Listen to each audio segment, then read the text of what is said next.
Όταν θέλουμε να φαρδίνουμε ένα παντελόνι ή μία φόρμα, όπως ακριβώς εγώ θέλω να φαρδίνω το παντζάκι μίας φόρμας, να το κάνω λίγο πιο φαρδί, γιατί ήταν πάρα πολύ στενό.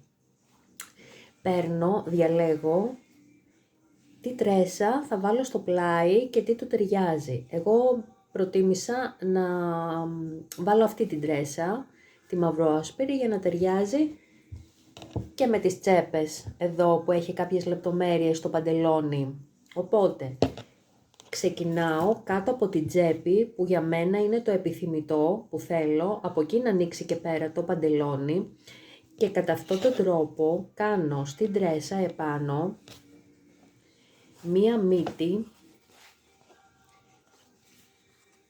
γυρίζω και γαζώνω σε αυτό εδώ το σημείο λίγο λοξά.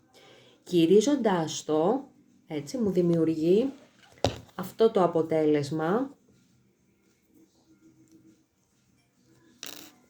Αυτό ακριβώς το αποτέλεσμα μου δημιουργεί. Μία μύτη η οποία λειτουργεί σαν διακοσμητικό επάνω στο παντελόνι. Και έτσι δεν φαίνεται απολύτως τίποτα. Το αποτέλεσμα λοιπόν είναι αυτό επάνω. Το γαζώνω και από τη μία πλευρά και από την άλλη πλευρά με zigzag